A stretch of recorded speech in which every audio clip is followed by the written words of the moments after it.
우리 하나님께 영광의 박수 드리겠습니다. 우리 옆에 분하고 인사하겠습니다. 예수님 믿으면 꿈같은 일이 일어났습니다. 나를 통해 한 영혼을 구원했습니다. 내 영혼아, 할렐루야. 새벽에서 목소리가 작아지시는 것 같아요. 다시 한번, 내가 새벽을 깨우리로다. 2차 사진 넘겨주세요. 2차 세계대전을 승리로 이끈 윈스턴 처칠이 있는데, 윈스턴 처칠을 여러분이 잘 아시죠, 그죠? 저 모자와 저 물고 있던 씨가 그 사진이 익숙하죠. 이분이 영국의 한 신문사에서 이분이 세계적인 인물이 되니까 유치원에서부터 대학교 때까지 스승들을 쫙 이렇게 조사를 했습니다. 그래서 신문에다가 시리즈로 처칠의 위대한 스승들 그리고 기사를 냈어요. 그런데 이 기사를 읽은 처칠이 한 통의 편지를 신문사에 보냈는데 이렇게 썼습니다. 여러분의 신문사에서는 나의 가장 위대한 스승을 찾아내지 못했습니다. 내 인생의 가장 위대한 스승은 나의 어머님이십니다. 어머니는 제 인생의 나침판이었고 어머니는 제 인생의 가장 훌륭한 스승이었습니다. 할렐루야. 예. 아멘 하셔도 돼요, 여러분. 이 역사적인 위대한 인물 뒤에는 끊임없이 사랑을 베풀어 주시는 부모님이 계시는 줄로 믿습니다. 그래서 이 부모님의 보이지 않는 그 사랑은 보이지 않는 하나님을 대신해서 눈에 보이는 부모가 하나님의 사랑을 자녀에게 베풀어 주는 거죠. 그래서 부모님은 하나님을 대신해서 끊임없이 사람을 만드셨던 그런 위대한 스승이십니다. 부모님은 인내심이 많고요. 부모님은 친절하시고요. 부모님은 오래 참으시고요. 부모님은 자식이 잘 되는 걸 시기하는 부모가 이 땅에 한 명도 없어요. 부모님은 자식들 앞에서 교만하지 않습니다. 항상 어떻게 돼요? 사랑과 넘치는 정이 있어서 그 자녀가 사람 될 수 있게 만들어줍니다. 태어나서 아기가 제일 먼저 눈동자를 마주치는 것도 바로 부모님이죠. 그래서 우리 이 부모님보다 위대한 스승은 없는 줄로 믿습니다. 여러분, 이 부모님은 누구에게나 있는데 여러분이 살아계실 때 효도하시기를 주님의 이름으로 축원합니다. 오늘 어버이 주일을 맞이해서 매년 있는 주일이지만 특별히 우리 자녀들이 부모님을 어떻게 공경하며 어떻게 부모님을 기쁘시게 할까? 또 부모들은 부모의 사명이 무엇인지를 바로 알아서 우리 자녀들을 하나님 앞에 믿음으로 세우시길 주님의 이름으로 축원합니다. 많은 부모님들이요, 자식을 낳아서 잘 먹이고 잘 입히고 또 좋은 곳에 가서 공부할 수 있도록 뒷바라지를 열심히 하는데 거의 한 20년 이상 대부분 그렇게 뒷바라지를 하죠. 근데 그것도 모자라서 어떤 부모님들은 집도 사주고 싶어 하고 또 유산도 많이 남겨주고 싶어 합니다. 그런데 이것은 부모님에게 주신 형편대로 하면 되는 겁니다. 부모에게 더 중요한 것은 따라합니다. 자녀에게 하나님을 가르쳐야 됩니다. 왜냐하면 부모에게 배운 하나님은 추상적인 하나님이 아닌 거예요. 내 아버지가 믿던 하나님, 내 어머니가 믿었던 하나님. 그래서 부모님의 인생 속에서 일어난 사건은 자녀의 인생 속에서도 일어날 수 있기 때문에 우리 부모님이 체험한 하나님, 내가 믿었던 하나님을 자녀에게 전해줘서 그 자녀가 그 하나님을 나의 하나님으로 고백하게 돼야 될 줄로 믿습니다. 그래서 여러분이 아시는 그 위치만 일하는 분은 책을 썼는데 아브라함의 하나님, 이삭의 하나님, 야곱의 하나님. 여기 내용은 출애굽기 3장 6절에 나오는 그런 내용이죠. 그죠? 그래서 출애굽기 3장 6절에 이런 고백이 나와 있어요. 우리는 과거 어느 때보다도 가장 잘 살고 풍요로운 시대를 살아가고 있습니다. 그런데 사회적으로는 이렇게 먹거리가 풍부하고 배고픈 사람이 없는 시대지만 우리 자녀들의 믿음은 어떻습니까? 옛날보다 많이 허약해져 버렸죠. 왜 그렇습니까? 시편 106편 15절 말씀을 같이 읽어볼까요? 그러므로 여호와께서는 그들의 요구한 것을 그들에게 주셨을지라도 그들의 영혼은 쇠약하게 하셨도다. 여러분 이 말씀을 잘 보세요. 잘 새기셔야 됩니다. 하나님이 그들이 원하는 대로 주셨대요. 여러분 이 일제 36년 그 이름을 잃어버리고 남의 나라 이름 쓰면서 고통받던 민족을 이렇게 독립을 시켜주시고 또 남북이 전쟁이 나서 그 고통받던 38선이 그어진 나라지만 이 나라를 자유 대한민국으로 세우시고 또 그렇게 어렵고 전쟁의 폐허가 된 곳에서 하나님 우리 좀 잘 살게 해주십시오. 하나님 우리 좀 복 좀 주십시오. 아멘을 안 하시네요. 네. 우리 자녀들 좀 공부 좀 시키게 해주십시오. 아멘. 그래서 이 땅의 모든 부모들의 국민들의 기도를 들으시고 하나님이 이 나라를 잘 살게 하셨어요. 믿으시면 아멘. 그래서 세계 경제 뭐 10이다 11이다 이런 얘기가 나오고 실제로 어떻게 돼요? 이제는 우리가 중간 나라도 아니고 소득만 보면 선진국 수준에 들어섰습니다. 우리가 원하는 것들을 주셨어요.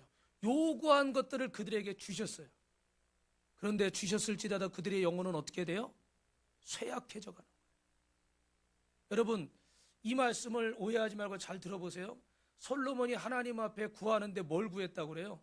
하나님의 백성을 잘 다스릴 수 있도록 지혜를 주십시오. 그러니까 하나님 마음이 너무 기쁘셔서 그래? 야, 너 정말 마음에 든다. 네가 원하지 않은 부귀영화까지 다 내가 너한테 주겠다. 그리고 주셨어요. 그래서 이스라엘 역사에 솔로몬 때처럼 부강했던 적이 없었죠. 그런데 결론은 어떻게 됐습니까? 솔로몬이? 결론은 어떻게 됐어요?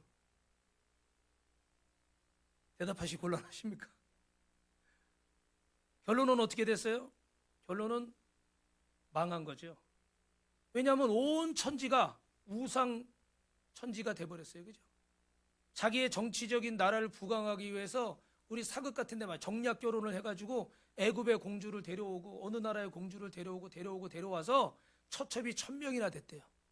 근데 그분들이 올 때마다 그냥 오는 게 아니라 자기가 믿던 우상 딴지들 하나씩 가지고 와서 온 이스라엘에 다 퍼뜨려 버린 거예요.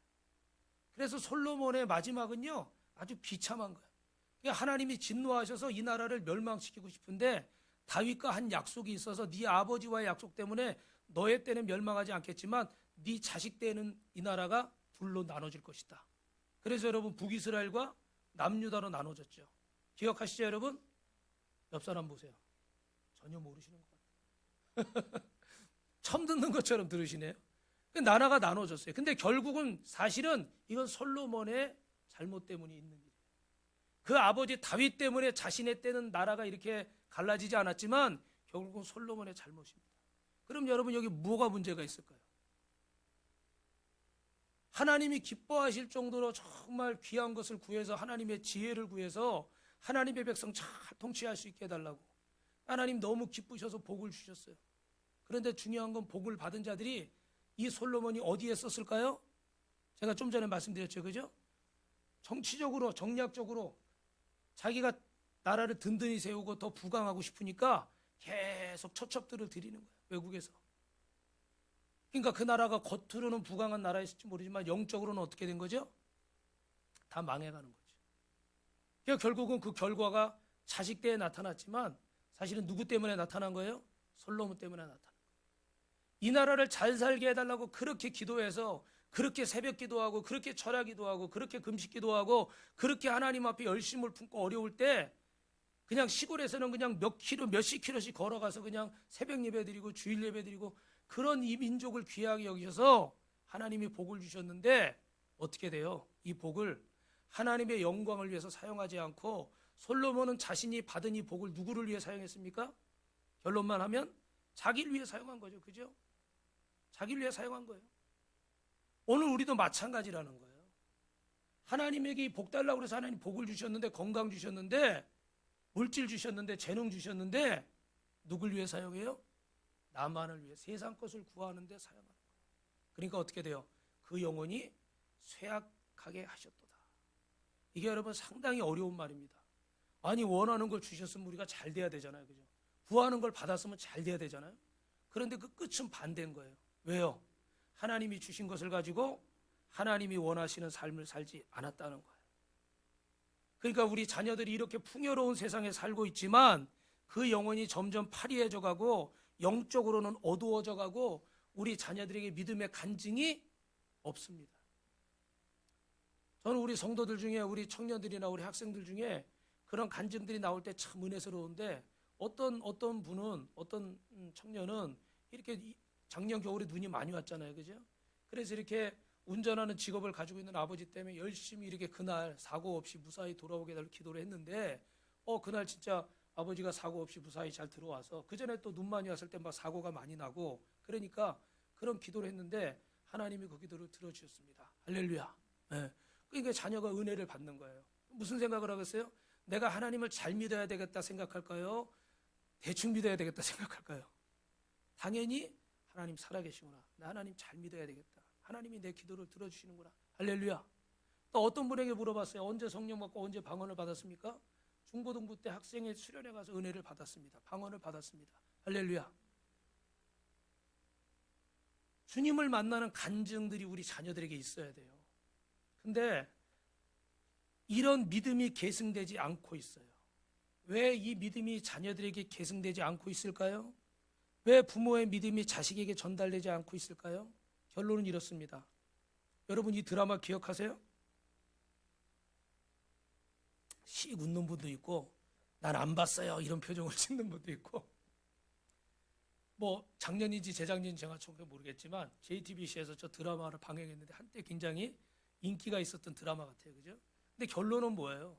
부모들이 나는 고생했으니까 내 자식은 고생시키지 않고 자녀들은 좀 잘 살았으면 좋겠다. 공부 잘해서 좋은 직장 가고 취직해서 편안하게 살아라. 근데 이 드라마에서는 좀 더 나가서 어떻게 돼요? 자녀들을 상류층, 흔히 말하는 그런 곳에 이제 안기고 싶은 거죠. 그만 보시고 저를 보십시오. 이 부모의 이런 마음이 자녀들을 향한 이런 마음이 나쁘다고만은 말할 수는 없습니다. 그러나 여러분 하나님의 소원은 그러실까요? 부모가 경험한 하나님을 가르치기 원하시는 줄로 믿습니다. 부모는 내 자녀가 고생 안 하고 내가 했던 고생 안 하고 그저 그렇게 잘 좀 평안하게 살고 잘 되기를 바라는 거죠. 그 마음이 나쁜 거는 아니에요. 그런데 하나님은요 그거보다 더 먼저 우리에게 말씀하시는 게 있어요. 네가 만난 하나님을 네 자녀에게 가르쳐라. 할렐루야. 그래서 유대인들은 늘 자녀에게 하나님을 가르쳤습니다. 그래서 유월절이나 이런 절기가 되면 어떻게 돼요? 우리 조상의 애굽에서 종살이를 430년간 했는데 하나님이 그 유월절 어린 양을 통해서 그 피를 가지고 좌우 임방 문설주에 바르면 이 재앙이 떠나가고 죽음의 사자가 떠나가고 패스오버 넘어간다는 얘기잖아요. 그죠? 이 재앙이 넘어가고 그래서 이 백성을 구원해 주시고 보호해 주셨다. 너희는 이 하나님의 은혜를 잊어서는 안 된다. 꿈과 비전을 자녀들에게 심어줬다는 거예요. 그런데 이 부모님들이 너무 바쁘고 너무 정신없이 살다 보니까 이 자녀들에게 하나님을 경험할 기회를 주지를 못하는 거예요. 그런데 오늘 성경의 창세기 47장 말씀 보니까 야곱은 어떻습니까 여러분? 우리 끝에 점만 한번 읽어볼까요? 내가 조상들과 함께 눕거든 너는 나를 애굽에서 메어다가 조상의 묘지에 장사하라. 요셉이 이르되 내가 아버지의 말씀대로 향하리이다. 지금 야곱이 죽은 곳은 어디입니까? 애굽 땅입니다.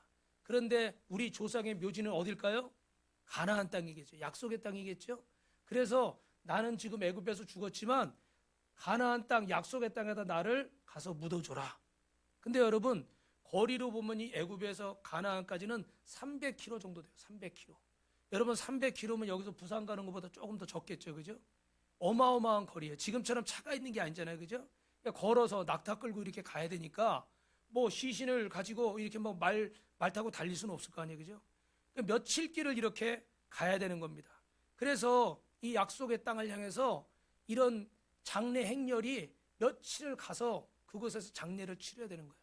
그런데 여러분 왜 야곱이 이런 부탁을 자녀에게 했을까? 따라하겠습니다. 애굽 땅의 목적을 두지 말고 하나님의 약속을 믿고 약속의 땅을 바라봐라. 너희가 있을 곳은 이곳이 아니라는 거예요. 여러분 제가 매 주일마다 여러분에게 설교하는 것도 뭘까요? 우리가 있을 곳은 이 땅이 아니라 어디입니까? 영원한 하늘나라입니다. 그러니까 이 땅에서 우리가 맡겨진 사명 감당하고 열심히 살지만 우리의 소망을 어디에 두고 사십시오? 하늘나라에 두고 천국에 두고. 할렐루야. 그래서 천국의 소망을 약속의 땅에 목적을 두고 살라고 말씀을 드리는 거예요. 오늘 야곱도 이와 같은 심정으로 그 요셉에게 부탁을 한 거예요. 그런데 여러분 창세기 50장 25절 읽어볼까요? 시작. 요셉이 또 이스라엘에게 맹세시켜 이르기를 하나님이 반드시 당신들을 돌보시리니 당신들은 여기서 내 해골을 메고 올라가겠다 하라 하였더라. 이제 요셉이 죽어였어요. 요셉이 죽어서 자신의 시신이 해골이 됐는데 나를 어디 묻어달라고 그러는 거예요? 약속의 땅에 묻어달라고. 할렐루야, 할렐루야. 그러니까 우리가 있을 곳은 계속해서 이곳이 아니라 애굽이 아니라 어디예요? 가나안 땅, 약속의 땅을 향해서 가야 된다는 거예요. 믿으시면 아멘. 오늘 저와 여러분이 이 땅에 발 딛고 살아가지만 우리가 있을 곳은 이 땅이 아니라 저 영원한 하늘나라의 소망을 두고 살아가야 될 줄로 믿습니다. 그래서 자녀들에게 열심히 공부해라, 열심히 일해라, 열심히 노력해라, 그리고 부모님이 열심히 사는 모습을 보여줘야 돼요. 그러나 잊지 마실 것은 거기서 끝나면 안 되고 믿음의 유산을 물려줘서 우리가 있을 곳이 이것이 아니고 우리의 소망은 저 하늘나라에 있다. 똑같이 돈을 벌고 똑같이 공부를 하고 똑같이 일을 해도 우리의 목적은 저 하늘나라에 있다. 하나님의 영광을 위해서 살아라. 아멘, 아멘. 돈을 벌어도 하나님의 영광을 위해서 살고 공부를 해도 하나님의 영광을 위해서 하고 무슨 일이라든지 주님의 뜻을 위해서 해라. 아멘. 믿으시면 두 손 들고 아멘. 할렐루야. 이걸 우리가 잊지 말고 이걸 자녀들에게 전해줘야 돼요. 그런데 이걸 부모님이 계속해서 강조해 주지 않으면 우리 자녀들은 어떻게 할까요? 매일매일 공부하기에, 시험 치르기에, 학원 다니기에, 아니면 출근하기에 바빠서 정신없이 그렇게 살다가 하나님을 잊어버리는 거예요. 여러분, 우리는 왜 이런 하나님의 나라의 비전이 자녀들에게 전달되지 않을까? 이 말씀을 여러분 잘 들어보십시오. 믿음의 1세대는 하나님과 동행하는 자녀를 길러내려고 몸부림을 쳤어요. 그런데 그 다음 세대는 자녀들을 세상에서 인정받는 훌륭한 그리스도인으로 키우려고 했어요. 여러분 여기서 차이를 찾아내셔야 돼요. 그리고 그 다음 세대는 우리 자녀들을 세상에서 성공하는 자녀들로 키우려고 애를 썼어요. 차이점을 발견하셨습니까? 믿음의 1세대는 우리 자녀들을 하나님 앞에 믿음으로 세우려고 몸부림을 쳤어요.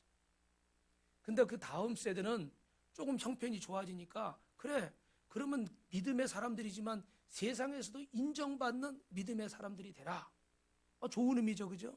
그렇게 우리 자녀들을 그렇게 키우려고 애를 썼어요. 그런데 세월이 흘러서 그 다음 세대 그 훌륭한 그리스도인으로 세상에서 인정받는 그리스도인으로 살려고 했던 그 자녀들은 또 어떤 생각으로 자녀를 키웠다고요? 세상에서 성공한 자녀가 되라. 누가 빠졌어요? 그리스도가 빠졌어요. 하나님이 빠졌어요. 시간이 갈수록 어떻게 돼요? 가치관이 변화하는 거예요. 시간이 갈수록 관점이 바뀌는 거예요. 하나님 제일주의에서 하나님 앞에 세상 앞에 가치 인정받기를 원하고 그 다음 세대는 어떻게 돼요? 하나님은 온데간데 없고 세상에서 성공한 자가 되라. 우리가 믿음의 유업을 안 남겨주는 거예요. 우리가 믿음의 유산을 안 남겨주는 거예요. 사랑하는 성도 여러분, 오늘 저와 여러분 이 시간에 생각을 바꾸고 관점을 바꿔서 믿음의 1세대가 그토록 원했던 여러분 우리 자녀에게 믿음의 비전을 심어줄 수 있기를 주님의 이름으로 축원합니다. 아멘. 만약에 그렇지 않으면 우리 자녀들은 풍요로운 시대에 살지 모르지만 하나님을 잃어버린 세대로 전락할 수밖에 없다는 거예요. 여러분 우리 마지막으로 옆에 분하고 이렇게 인사합시다. 우리 자녀에게 믿음의 비전을 심어주십시오. 그러면 여러분 이제 부모님은 자녀에게 믿음의 비전을 제일로 여기고 심어줬는데 그 다음에 그러면 자녀들은 부모님을 기쁘시기 위해서 어떻게 해야 될까? 여러분 첫 번째 따라하겠습니다. 내 부모를 기쁘게 하라. 자녀를 위해 온 인생을 쏟아부으신 부모님을 자녀들은 어떻게 해야 될까요? 결론적으로 기쁘게 하라는 거예요. 근데 기쁘게 하는 방법이 뭐냐? 잠언 23장 22절 같이 있습니다. 시작. 너를 낳은 아비에게 청정하고 내 늙은 어미를 경히 여기지 말라. 아버지의 말씀을 잘 귀담아 듣고 어머니, 나이 드신 어머니 무시하지 말라는 거예요. 힘없다고 나이 들었다고 무시하지 말라는 거예요. 왜 이렇게 하나님 말씀하셨을까요? 세상 누구의 말보다 여러분 부모님의 말씀이 가장 가치 있는 말씀인 줄로 믿습니다. 왜 그런지 아십니까? 부모님이 자녀를 가장 사랑하는 분이고 가장 진정성 있게 조언을 해줄 수 있는 분이 바로 부모님인 거예요. 그래서 여러분 세상 사람 말은 안 들어도 여러분이 부모님의 말씀에는 귀를 기울이시기 바랍니다. 그 부모의 말씀을 잘 청정하는 자녀는 인생을 밑바닥에서 시작하지 않고 부모의 어깨 위에서 시작하게 될 줄 믿습니다.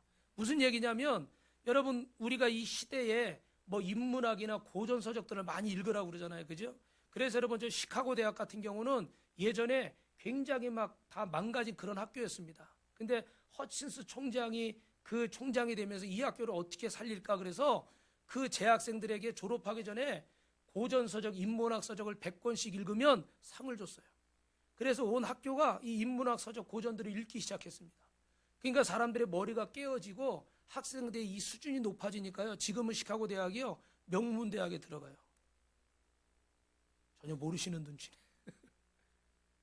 다 망가져가던 저 지방에 의미 없던 학교가 왜 그렇게 됐어요? 그 선조들의 그런 고전과 인문학 서적을 읽으면서 그 선배들의 어깨 위에 서는 거예요. 청출어람이 돼버리는 거예요. 아멘? 네. 이 바닥에서부터 시작되는데 그 선배들이 경험했던 그 기초를 딛고서 이제 그 위에서 시작하는 거예요. 부모의 말씀을 잘 듣는 자녀는 부모의 어깨 위에서 시작하는 거예요. 믿으시면 아멘. 부모가 인생을 살면서 30년, 40년, 50년, 60년 살면서 경험했던 인생의 기쁨과 슬픔들을 자녀에게 전수해 주는 거예요. 그러니까 이 자녀들은 이 이야기만 잘 듣고 마음에 되새기면서 앞을 가도 어떻게 돼요? 그 위의 수준에서 갈 수 있는 거예요. 아멘. 그런데 이 부모의 말을 거적하는 자녀는 어떻게 해요? 저 바닥에서부터 부모가 겪었던 실패와 아픔과 어려움을 다 겪으면서 와야 되기 때문에 시간도 훨씬 많이 걸리고 더 고통스러울 수밖에 없겠죠. 왜요? 고집을 피우니까. 고집을 피우니까. 여러분 최고의 유산이라는 책이 있어요. 이 책은 억만장자 레드라는 사람이 세상 떠나기 전에 손자가 제이슨이라는 손자가 딱 한 명 있어요. 근데 이 손자가 어릴 때 이런 부유한 집에서 자라니까 철이 없어. 이 할아버지가 세상 떠나고 나면 이 아이를 돌봐줄 사람이 없는 거야. 그래서 죽기 전에 12가지 숙제를 내주는 거야. 12가지. 이 12가지 숙제가 뭐냐면 1년간 해결해야 되는데 일, 돈, 친구, 배움, 고난, 가족, 웃음, 꿈, 나눔, 감사, 하루, 사랑 이렇게 12가지 주제를 가지고 인생의 의미들을 찾게 만드는 거예요. 근데 정말 이 제이슨이라는 친구가 그 1년 동안에 이걸 하나하나 경험하는 겁니다. 그러면서 할아버지가 자기에게 손주에게 남기고 싶은 최고의 유산은 사랑이구나를 깨닫는 거예요. 그리고 오늘 하루를 감사하면서 사랑하면서 최선을 다해서 후회를 남기지 않는 인생을 살아야 되겠구나. 그리고 이 손주가 깨달아요. 할렐루야. 예, 멋있죠, 그죠? 예. 이 할아버지가 손주에게 남기고 싶었던 최고의 유산. 이 제이슨은 할아버지 어깨 위에서 인생을 시작하게 되는 거예요. 믿으시면 하면. 부모의 말씀에 경청하는 자녀는 부모의 경험한 것 위에 그 어깨 위에서 인생을 시작하게 될 줄로 믿습니다. 어떻게 하시겠습니까, 여러분? 당연히 부모의 말씀을 경청해야 되지 않을까요? 그러면 자녀는 이런 부모님의 말씀에 순종하고 겉면을 따라가야 되는데 이것이 효도의 시작인 줄로 믿습니다. 그리고 또 하나는 자녀는 부모님께 해야 될 일인데 그것이 무엇이냐? 오늘 두 번째 있습니다. 시작. 부모님의 삶을 진정으로 존중하라. 우리 2절 보실까요? 시작. 내 아버지와 어머니를 공경하라. 공경하라. 공경하라는 게 어떻게 돼요? 이 존중하는 거예요. 늙어가면서 가장 절실한 것이 여러분 돈일까요? 늙어가면서 가장 절실한 것이 건강일까요? 사실은 자기 인생에 대한 평가입니다. 물론 자기 인생에 대해서 평가하는데 그 안에 돈도 들어있고 건강도 들어있겠죠. 그런데 중요한 건 내가 여태까지 이렇게 살았는데 사람들이 나를 뭐라고 생각할까? 내가 내 자녀들에게 보여줄 수 있을 게 뭐가 있을까? 여러분 진정으로 우리의 인생을 평가할 수 있는 분은 하나님밖에 없는 줄로 믿습니다. 그런데 하나님 다음에 부모에게 의미 있는 평가 대상자는 누구일까? 세상 사람들일까요? 아마 아닐 겁니다. 자식일 거예요. 자녀들이 부모를 어떻게 평가하느냐? 자녀들이 내 부모를 어떻게 기억할 것이냐? 우리 인생의 아주 중요한 문제입니다. 그래서 자녀가 부모님을 기쁘게 해줄 수 있는 최고의 방법은 무엇일까? 인공지능한테 챗GPT한테 어떤 분이 물어봤나 봐요. 그랬더니 5가지를 얘기해요. 제가 정리해서 짧게 말씀드리면 첫 번째는 존경과 예의. 부모님을 존경하고 예의를 갖춰서 대해야 된다는 거죠. 말투와 행동이 예의를 갖춰서 존경하는 마음을 담아서 그럴 때 부모님을 기쁘시게 할 수 있대요. 두 번째는 소통과 이해. 이 부모님과 소통이 잘 안 될 때가 있잖아요. 그죠? 그러면 서로 이렇게 이해해 드리려고 하고 또 부모님의 의견을 경청하고 자신의 생각을 이해시켜 드리려고 이제 차근차근 얘기를 하는 거. 이게 부모님을 기쁘시게 한다는 거예요. 나이 드셨으니까 몰라도 돼요. 제가 알아서 해요. 아유, 알지도 못하면서. 이런 말은 부모님을 슬프시게 하는 말이에요. 세 번째는 감사와 사랑의 표현. 여러분 어버이날 부모님들에게 뭐 좋은 선물 많이 하셨습니까? 아무도 대답을 안 해요. 맛있는 거 사드렸어요? 대답 안 한 사람은 오늘 끝나고 밥을 먹지 말고 가죠. 맛있는 거 많이 사드렸죠? 용돈도 많이 드리시고 내가 감사와 사랑의 표현을 하는 거예요. 그죠? 그때 부모님이 보람을 느끼는 거예요. 네 번째는 책임과 성장. 이 자녀가 부모가 볼 때 책임감 있게 이렇게 자신의 일을 해가고 자신의 어떤 비전과 꿈을 향해서 이렇게 달려가는 모습을 볼 때 부모는 너무 기쁘다는 거예요. 여러분 이번 주에 우리 성도들 중에 축하할 일이 많이 있지만 우리 여기 있는 고상우 청년이 이제 20살이 됐는데 이번 주에 프로가 됐어요. 올 프로라는데 고 프로가 됐어요. 박수 한번 쳐주세요. 박수. 네. 저 우리 김경아 성도님하고 고정학 성도님이 지금 김경아 성도님이 지금 요즘 교회를 못 오고 계시지만 이 아이를 초등학생 때부터 골프를 가르쳐가지고 이렇게 프로가 되기까지 얼마나 뒷바라지를 했겠어요. 그죠? 드디어 이제 프로가 돼서 이제는 성이 고씨거든요. 그러니까 고프로님이라고 불러야 돼 우리가. 우리 상우가 이렇게 됐는데 어떻게 해요? 자녀들이 이렇게 그 길을 꾸준히 가는 모습을 보면은 부모 마음이 기쁜 거예요. 내가 자식 잘 키웠구나. 내가 인생 허투루 살지 않았구나. 부모는 보람을 느끼는 거예요. 마지막 다섯 번째로 시간과 관심. 부모님과 함께하는 시간을 여러분 많이 가지시기를 바랍니다. 아까도 이게 영상에 나왔죠?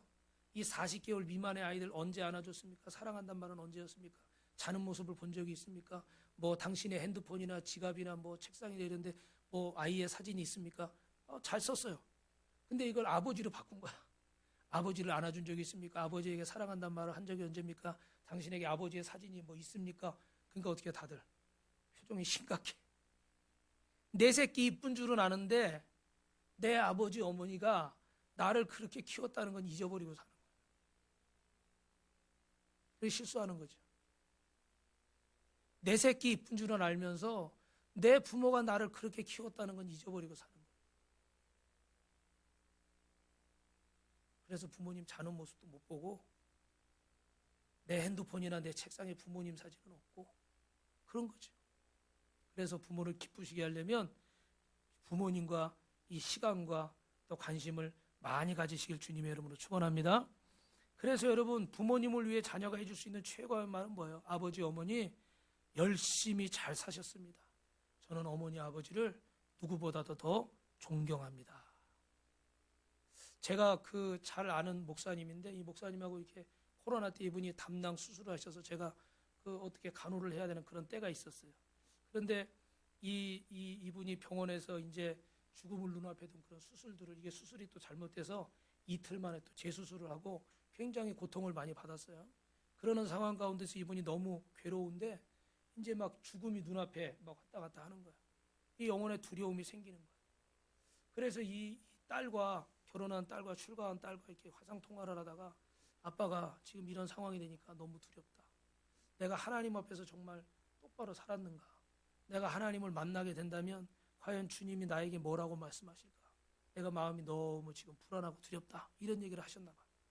그랬더니 그 딸이 이렇게 얘기하더래요. 아빠는 내가 세상에서 제일 존경하는 사람이에요. 아빠처럼만 산다면 세상은 천국이 될 거예요. 나중에 하나님 앞에 서는 날 아빠는 분명히 잘했다고 칭찬을 받을 거예요. 아빠 아프지 말고 건강하세요. 목사님이 눈물이 주르륵.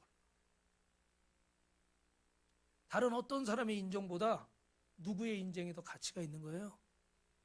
자녀들의 인정이 더 가치가 있는 거예요. 그래서 여러분이 작은 것이라도 표현하시기를 바랍니다. 여러분도 다 그렇지만 코로나 때 우리가 다 힘들었지만 교회도 많이 힘들었잖아요. 저희도 또 많이 힘들었는데 그럴 때 우리 자녀들이 저한테 뭐 알고 그러는지 모르고 그러는지 아빠 이렇게 문 닫는 교회가 많고 이렇게 교회가 어려운 데가 많은데 그래도 아빠가 교회를 지키고 이렇게 있는 것만도 아빠는 승리하고 있는 거예요. 어느 날 저한테 그러더라고요. 그래서 겉으로는 무슨 한 10,000명 모이는 것도 아닌데 뭐가 뭐 대단해? 뭐 속으로는 이렇게 생각은 했지만 그래도 그 말이 고마울까요? 안 고마울까요? 고맙더라고. 한 번은 또 제가 어느 집회를 갔는데 갔다 오는데 그 말 없는 우리 자녀가 아 오늘 아빠가 좀 자랑스럽게 보였다고 한마디 딱 하더라고요. 운전하는 제 어깨가 뽕이 들어갔어요. 할렐루야. 모든 사람들의 평가가 다 중요하지만 자녀의 평가가 너무나 부모에게는 중요한 거예요. 그래서 자녀가 부모에게 하지 말아야 될 말은 인생 그렇게 살면 인생 잘못 살았어요. 뭐 한 게 있어요. 이렇게 나고 말한다면 아마 부모님의 가슴은 아마 무너질 겁니다. 어떤 친구들은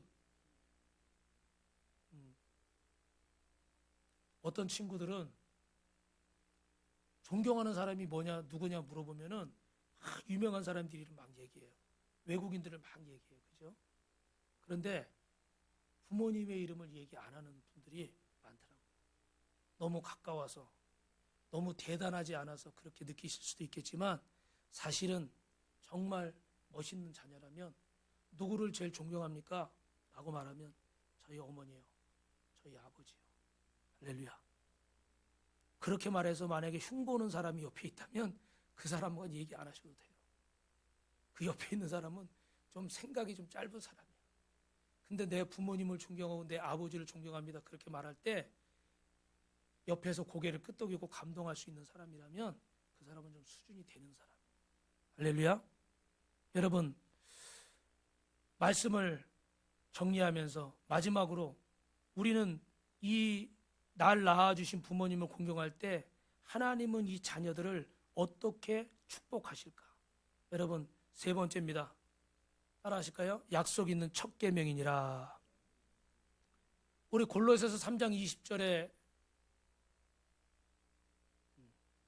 에베소서 6장 1절에서 3절 보겠습니다. 시작. 자녀들아 주 안에서 너희 부모에게 순종하라. 이것이 옳으니라. 내 아버지와 어머니를 공경하라. 이것이 약속 있는 첫 계명이니 이로써 내가 잘되고 땅에서 장수하리라. 여러분 성경에는 32,500가지 약속이 있습니다. 그 모든 약속 중에 첫 번째 계명이 부모님을 공경하고 효도하는 것입니다. 부모를 공경하는 것이 인생의 첫 단추인데 부모를 공경하는 것이 이 땅에서 내가 잘되고 장수하는 길이라고 해요. 여러분 부모님이 자녀를 향해서 바라시는 것이 무엇일까? 자녀를 통해서 무슨 큰 부자가 되겠는가? 아니면 자녀를 통해서 무슨 명예를 얻을 것인가? 이런 것이 부모의 마음이 아니는 거예요. 부모의 마음은 뭘까요? 오직 하나입니다. 내 자녀가 하나님 앞에 올바로 서서 자기가 받은 은사를 가지고 세상에서 자기의 몫을 감당하는 것입니다. 할렐루야. 이것밖에 부모는 자식에게 바랄 것이 없어요. 이렇게 되는 것이 부모를 기쁘게 하는 것인 줄로 믿습니다. 믿으시면 아멘 하시기 바랍니다. 그래서 여러분 우리 이 부모는 날마다 자녀에게 뭘 전해야 됩니까? 복음을 전해야 될 줄로 믿습니다. 믿으시면 아멘. 그래서 이 여러분 부모는 자신의 인생의 성패가 누구와 연결되어 있을까요? 누구와 연결되어 있을까요? 자녀와 연결되어 있겠죠. 여기 나온 분은 마틴 목사님 부부예요. 어느 날 마틴 목사님과 9살짜리 아이와 사모님이 교회를 사역을 하고 있는데 사모님 많이 아프셔요. 그런데 뉴욕의 성서 대학원에서 이 목사님에게 와서 말씀을 전해달라는 거예요. 금요일날 제가 말씀드렸죠. 차례 때 말씀을 전해달라고 그러는데 사모님 많이 아프시니까 목사님이 어린 아들과 사모님을 두고 갈 수가 없어요. 그래서 설교하러 못 가겠다고 메시지를 전하려고 하는데 9살짜리 아들이 이렇게 얘기하는 거예요.